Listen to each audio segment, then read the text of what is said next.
Okay, so let's dive into something that might really surprise you. Oh, yeah. We're looking at this fascinating reflective piece. It's called Why Indians Cry for Pakistan. Hmm. That title alone makes you stop and think. Right, and it really challenges a lot of, standard assumptions about the emotions there. And what's the core idea? What's sort of counterintuitive about it? Well, the source basically claims that these tears, they aren't really born from hate Okay. or, animosity towards the Pakistan of today. It argues it's deeper. Deeper how? Like history. Exactly. History, hurt, and maybe surprisingly, the memory of, like, shared life, shared culture. Shared friendship, even. Yeah, friendship too. It kind of pushes you to look past the headlines, Uh-huh. To see the emotional legacy, the shared past, differently. Precisely. Yes, that idea of a shared past. The source really digs into that, doesn't it? It does. It suggests Indians cry, not from weakness, but because they once shared, Yeah. was the phrase. The same heartbeat. That's it. The same Yeah. heartbeat. Wow. And it's not pulling punches about partition either. The 1947 division. Brutal. Right. Cutting one land in two, where blood flowed where love used to be. Yeah, the piece paints this really vivid, heartbreaking picture. Brothers becoming strangers. Overnight. Friends turned refugees. Those trains. Oh, the trains. Carrying life one moment, death the next, across that new border. It's presented as this deep emotional wound, one that, according to the source, just hasn't healed. Mm-hmm.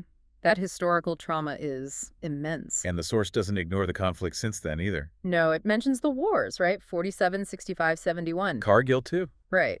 And it highlights the shared human cost. Yeah, that poignant bit about mothers on both sides. Lighting the same candle, burying the same kind of sun. It's a reminder that underneath all the politics, Mm. the loss was symmetrical. Human loss. But here's where it gets really interesting, maybe offering a different angle. Go on. Amidst all that conflict, the source says there were moments of connection, friendship even. Right. Like cricket matches. Yeah, cricket matches that briefly united people. Or singers. Medya Sasan, Lata Mangeshkar.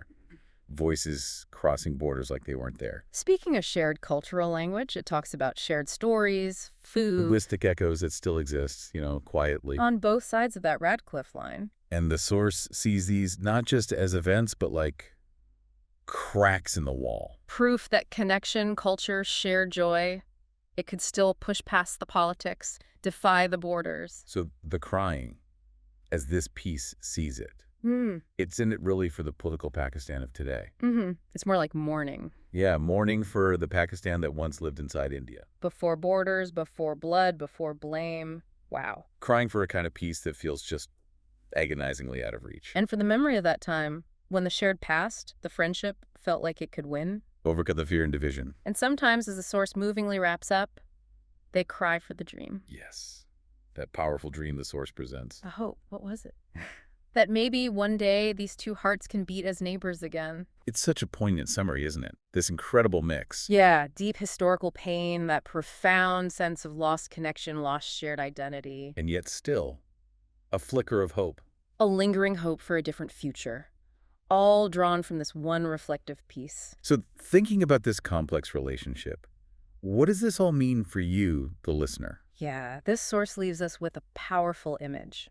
And a big question, really. Indeed. It makes you think. What does it truly mean on a human level?